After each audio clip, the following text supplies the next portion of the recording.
Salut bien-aimés dans le Seigneur, c'est votre ami, frère Paul Ariel Malimtoto, je suis serviteur de Dieu par sa grâce. Dans notre vidéo précédente, nous étions en train de parler sur les 5 avantages que nous recevons en Christ. Et dans notre précédente vidéo, nous avons parlé de 5 choses que nous recevons étant en Christ. Là, nous étions dans Éphésiens chapitre 1, verset 3, Éphésiens chapitre 1, verset 4, verset 7, verset 11 et verset 13. Et ces 5 choses que nous avions appris, nous avions compris. La première des choses, la Bible dit dans Éphésiens chapitre 1, verset 3, qu'en Christ, Dieu nous a bénis de toutes sortes de bénédictions spirituelles dans les lieux célestes. Et la deuxième des choses, au verset 4 de Éphésiens chapitre 1, la Bible dit qu'à lui, Dieu nous a choisis pour que nous soyons saints et irrépréhensibles devant lui. Au verset 7 du même chapitre, la Bible dit qu'en lui, nous avons la rédemption, le rachat, la délivrance. Et au verset 11, la Bible dit en lui, nous sommes devenus héritiers. Et au verset 13, la Bible dit qu'en lui, nous avons été scellés du Saint-Esprit. 5 choses que nous recevons. Alors, je vais parler de quatrième chose. La Bible dit dans Éphésiens chapitre 1, verset 11, la Bible dit qu'en lui, nous sommes devenus héritiers. Bien-aimés dans le Seigneur, l'enseignement sur l'héritage est tellement important. Nous devons comprendre qu'est-ce qu'être un héritier. Vous savez, beaucoup de gens, des chrétiens, sont en train de vivre dans les pleurs, sont en train de vivre dans la souffrance, sont en train de quémander, sont en train de se questionner même concernant les choses de Dieu. C'est parce qu'il est aussi écrit, il est écrit par rapport à ça, c'est parce que beaucoup d'héritiers sont encore enfants. Ils sont encore enfants. La Bible dit que aussi longtemps qu'un héritier est encore enfant, il ne diffère pas d'un esclave. Les esclaves sont destinés aux échecs, les esclaves sont destinés à la servitude. Les échecs sont... Parce qu'aujourd'hui, on nous parle de servitude dans des églises, que beaucoup de gens sont sous la servitude familiale, servitude, possession démoniaque. Bien-aimé, aussi longtemps que tu es un enfant, ces choses-là de servitude, tu continueras à les vivre dans ta vie. Mais quand tu grandis, tu comprendras et tu constateras que cela n'est pas ta part, ce n'est pas ta portion. Étant héritier de Dieu, il y a certaines choses qui doivent être manifestes dans ta vie. Si tu es héritier des grands Richards de ce monde, héritier de Bill Gates, héritier de Trump, Donald Trump, héritier d'un président puissant, bien-aimé dans le Seigneur, il y a des choses que tu ne peux pas voir dans la vie de l'héritier de Trump, de l'héritier de Donald Trump, de l'héritier de Bill Gates, de l'héritier. Il y a certaines choses, tu ne peux pas lui voir dans une maisonnette, dans une cabane, dans un endroit où il y a de la salubrité, en train de quémander, en train de chercher quoi manger. Ces gens-là ne connaissent pas même la prière de « Donnez-nous notre pain quotidien ». S'ils cherchent le pain qui est la parole, non pas le pain à manger. Bien-aimés dans le Seigneur, ils ont déjà dépassé ce stade. Mais pourquoi des chrétiens arriver à manger, c'est un problème. Maladie, la maladie attaque les enfants de Dieu. C'est comme si les promesses de Dieu ne sont pas vraies. Laisse-moi lire pour vous quelque chose. Parmi les choses que nous avons à Christ. Si vous lisez dans 2 Corinthiens, chapitre 1, verset 18, la Bible dit aussi vrai que Dieu est fidèle. Dieu est fidèle. Aussi vrai que Dieu est fidèle, la parole que nous vous avons adressée n'a pas été oui et non. Donc, aussi longtemps que Dieu est fidèle, sa parole n'a jamais été oui et non. Parce que les gens disent ceci, parfois Dieu dit oui, parfois Dieu dit non. Mais bien aimé dans le Seigneur, la Bible dit qu'en lui, les promesses de Dieu sont oui et amen. Si vous lisez, c'est dans quel verset? Si nous disons, nous continuons toujours dans 2 Corinthiens chapitre 1 verset 19. Car le Fils de Dieu, Jésus-Christ qui a été prêché pour nous au milieu de vous, par moi et par Sylvain et par Timothée, n'a pas été oui et non. Mais c'est à lui, c'est oui, c'est un oui qui est en lui. C'est un oui qui est en lui. C'est un oui. En Jésus-Christ, il n'y a que des oui. Il n'y a jamais eu de non. Quand tu pries, quand tu demandes le mariage, Dieu ne dira jamais non, parce que c'est au partage. La Bible dit qu'à lui, il n'y a pas des hommes sans femme, il n'y a pas de femmes sans hommes. Bien aimé dans le Seigneur, Dieu ne dit jamais oui. Ça, c'est ta doctrine. Quand il dit que parfois Dieu dit oui, parfois Dieu dit non. Dieu toujours dit oui. La Bible dit que le Christ que nous avons prêché, à lui, il n'y a pas le oui et le non. À lui, il n'y a qu'un de oui. Sa parole est oui. Quand tu demandes à Dieu de te donner ce que tu veux, en accord avec sa parole a toujours été oui. Si tu demandes le mariage, c'est oui. Si tu demandes l'argent, c'est oui. Si tu demandes les richesses, c'est oui. Tout ce que tu demandes est oui en Christ. Si nous continuons là, au verset 20 de 2 Corinthiens chapitre 1, la Bible dit, car pour ce qui concerne toutes les promesses de Dieu, c'est à lui qu'un le oui, c'est pourquoi encore l'amen. Et dans la version anglaise, la Bible dit que, si je le traduis textuellement, la Bible dit que les promesses de Dieu est oui et amen. Donc les promesses de Dieu sont amen. Quand tu es à Christ, toutes les promesses de Dieu est amen. Alors, bien aimé, il faut connaître les promesses de Dieu. Quand les promesses de Dieu sont amen. La guérison, la Bible dit que par ce maîtriser, nous avons été guéris. Ce n'est pas ça mon message. J'étais en train de vouloir te dire que, étant qu'héritier, tu dois comprendre les promesses de Dieu. Tu dois connaître qui tu es. Tu es un héritier de Dieu et il y a certaines choses que tu ne dois pas accepter dans ta vie. Il y a certaines choses que tu ne peux pas tolérer dans ta vie étant héritier de Dieu. Tu sais, quelque chose, le roi Salomon l'avait dit dans Ecclésiaste, il dit, ce qui m'étonne, c'est de voir les héritiers, les rois, les fils de rois, les héritiers, les princes marchaient à pied et les esclaves marchaient sur des chevaux. Cela lui avait étonné. De voir aujourd'hui, les chevaux, ce sont des belles voitures, ce sont des limousines, ce sont des Range Rover, ce sont des Mercedes-Benz, ce sont des belles maisons, ce sont toutes ces choses-là. Ce qui m'étonne moi aussi, c'est de voir les héritiers de Dieu, le Dieu dont l'or et l'argent lui appartiennent, le créateur du ciel et de la terre, toutes ces richesses dont les gens sont en train de se bagarrer autour d'eux, ce sont des richesses de Dieu, c'est Dieu qui les a créées. Alors, ce qui m'étonne, c'est de voir les enfants de ces grands dieux. Parce que la Bible dit qu'en Christ, nous sommes devenus héritiers. Là, c'est Éphésiens chapitre 1, verset 11. À lui, nous sommes devenus héritiers. Les héritiers de Dieu sont en train de vivre dans une pauvreté qu'on ne peut pas imaginer. Ils sont en train de vivre les maladies, les attaques, les maladies dont ils sont incapables. La Bible dit que par ce maîtrise, nous avons été guéris. Par Christ, nous avons été guéris. La guérison, c'est notre partage. L'échec n'est pas notre partage. Alors, bien aimé, tu es héritier. Ça, tu dois le savoir. Si je lis dans Romains, chapitre 8, nous sommes au 16e verset, au 15e verset. Il y a quelque chose d'important que je trouve là.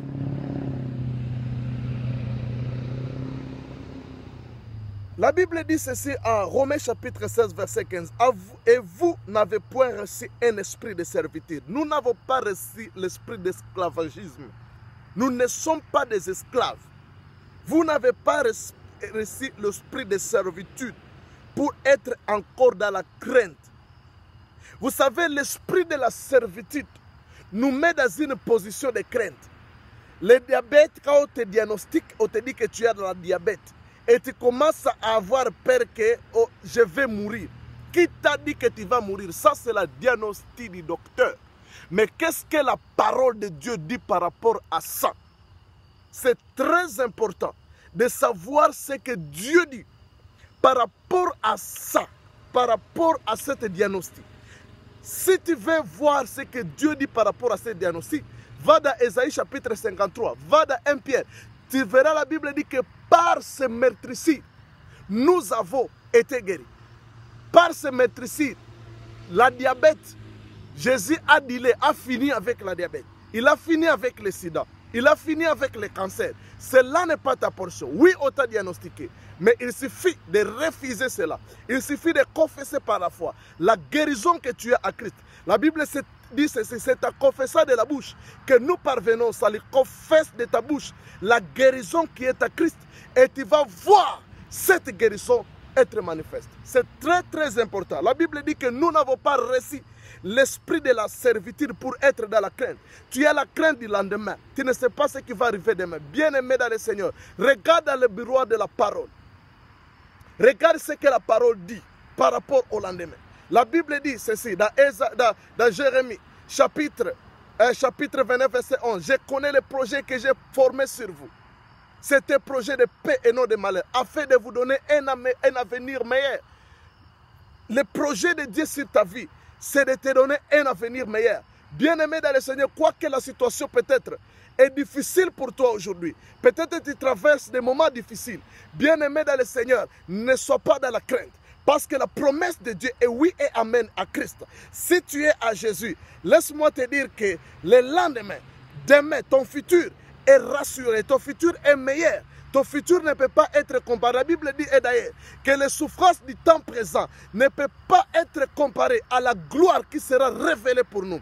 La Bible dit que Christ est en nous, espérance de la gloire. Nous avons l'espérance de la gloire, l'espérance d'une vie glorieuse en Christ. Bien-aimé dans le Seigneur, c'est très important. La Bible dit que nous n'avons pas reçu l'esprit de la servitude pour être dans la crainte, mais vous avez reçu un esprit d'adoption.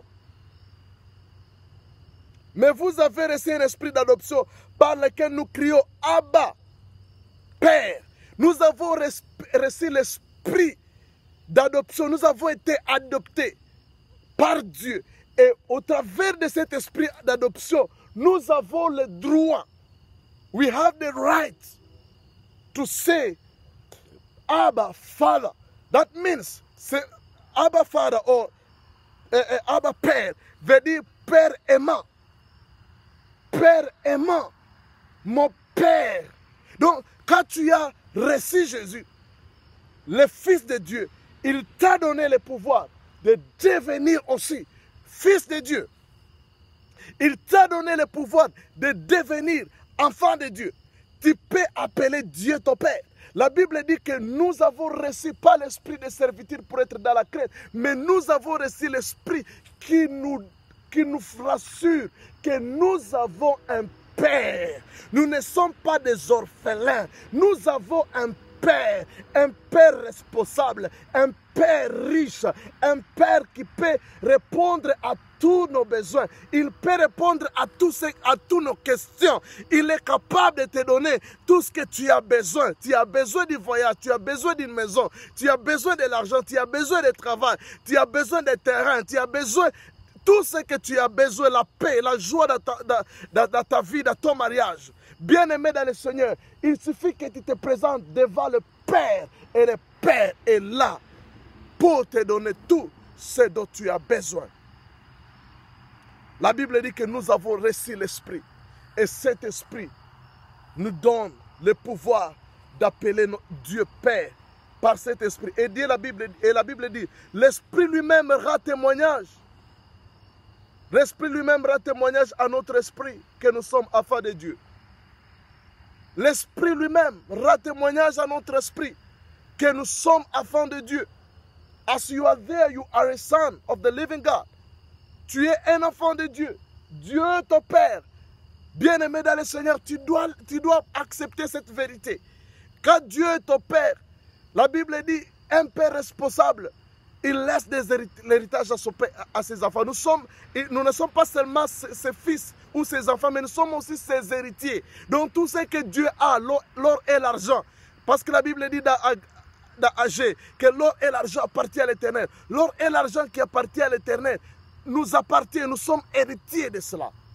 Toutes ces richesses, la Bible dit dans Psaume chapitre 50 que toute la terre et tout ce qu'elle a fait appartient à Dieu. Donc le diamant, l'orge, l'or, les terrains, tout ce qui est dans la terre, ce qui est dans cette planète et même dans l'univers appartient à notre Dieu. Mais toi-même, alors toi étant héritier de ce Dieu-là, bien-aimé dans le Seigneur, laisse-moi fixer épée parce que je vois que nous avons épée. Ok, je suis en train de chercher épée de lumière. Je suis en train de chercher Père de lumière, bien aimé, pour continuer avec mon enseignement. Je suis en train de chercher comment fixer. Je suis en train de prier le Seigneur pour qu'il puisse me donner des instruments pour que je puisse faire un studio, afin que je puisse toujours vous donner les messages. Alléluia. Peut-être que là, vous avez Père de lumière. Alors, bien aimé dans le Seigneur, nous sommes enfants de Dieu. Nous sommes enfants de Dieu. L'Esprit lui-même rend témoignage que nous sommes enfants de Dieu, héritiers de ce Dieu qui vit dans les cieux. Alors nous ne pouvons pas être dans une position de doute. Et la Bible dit, or si nous sommes enfants de Dieu, alléluia, or si nous sommes enfants de Dieu, nous sommes donc héritiers. Héritiers de Dieu et co-héritiers de Christ. Si toutefois nous souffrons avec lui, afin d'être glorifiés avec lui. La Bible dit ceci, que nous sommes héritiers de Dieu, co-héritiers avec Christ. Nous héritons avec Christ. C'est-à-dire tout ce que Dieu a donné à Christ, nous héritons avec Christ tout ce que Dieu lui a donné. Mais qu'est-ce que Dieu a donné à Christ? Si vous lisez dans Apocalypse, laissez-moi chercher les versets de l'Apocalypse. Oh, alléluia. Apocalypse chapitre 5, verset 12. La Bible dit que nous sommes héritiers et co-héritiers avec Christ. Donc nous héritons ensemble avec Christ. Tout ce que Dieu a donné à Christ, nous héritons avec Christ tout ce que Dieu lui a donné. La Bible dit dans Apocalypse chapitre 5, verset 12. Qu'est-ce qui est écrit là? Il disait d'une voix forte, l'agneau qui a été immolé. L'agneau qui a été immolé, c'est Jésus. L'agneau qui a été immolé est digne de recevoir la puissance. Jésus qui est l'agneau de Dieu a reçu la puissance. Si nous sommes héritiers et co-héritiers avec Christ, Christ a reçu la puissance. Nous héritons avec lui la puissance. Quand la Bible dit que l'agneau qui a été immolé est digne de recevoir la puissance, ça c'est l'héritage de Christ. Nous héritons avec lui, nous sommes co-héritiers avec Christ, c'est-à-dire nous co-héritons la puissance. L'agneau qui a été immolé est digne de recevoir la puissance. Nous sommes héritiers de la puissance avec Christ. Dieu nous a donné la puissance, the power, la puissance sur les démons, la puissance sur la maladie. La Bible dit ceci, la Bible dit dans Luc chapitre 10, verset 19, je vous donne le pouvoir de marcher sur toute la puissance sur les serpents, sur les scorpions et sur toute la puissance du monde des ténèbres. Bien-aimés dans le Seigneur, à Christ, étant héritier avec lui, en lui, nous sommes devenus aussi héritiers. Nous héritons les mêmes promesses avec Jésus. La puissance, la Bible dit l'agneau est digne de recevoir la puissance, la richesse, la sagesse, la force, l'honneur, la gloire et la louange. Jésus a reçu cette chose de la part de son Père. Il a reçu la puissance. La puissance, c'est notre héritage aussi, parce que nous sommes co-héritiers avec lui.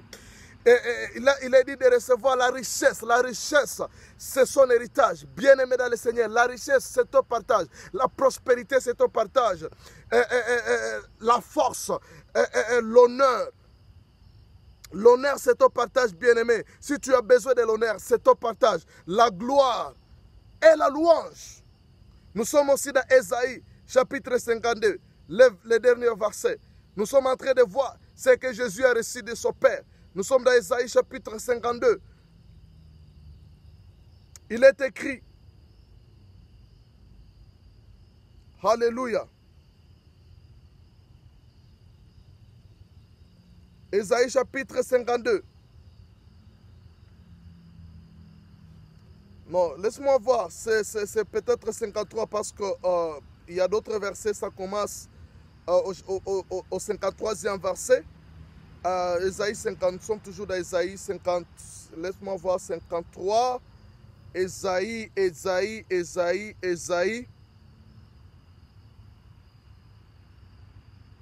Non, c'est Ésaïe 52, c'est 52, en tout cas je ne me trompe pas, Ésaïe 52, laissez-moi chercher les versets.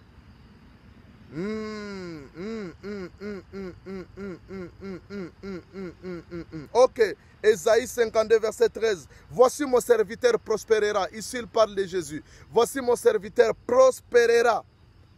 Ça, c'est l'héritage de Jésus. Nous prospérerons parce que nous sommes co-héritiers avec lui. Ce verset concerne Jésus.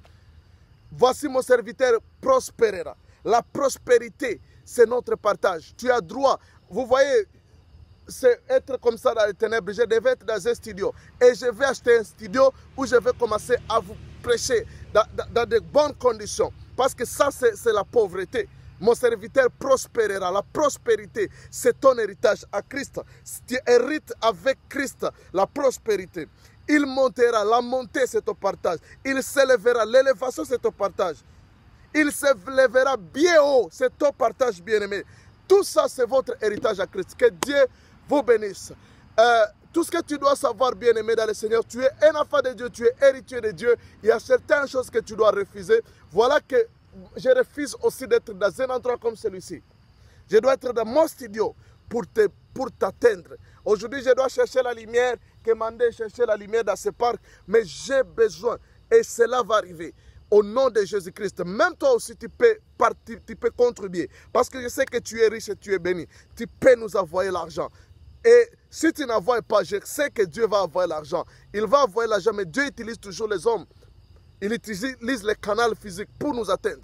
Il va envoyer l'argent pour que nous puissions construire un studio ici à Akron, Ohio. Là où nous allons commencer à vous donner des messages qui vont pouvoir vous aider à comprendre votre identité. Au nom de Jésus, que Dieu vous bénisse. Père, merci pour ce message. Laisse que ce message soit une bénédiction pour quiconque vient de le recevoir. Au nom de Jésus. Amen.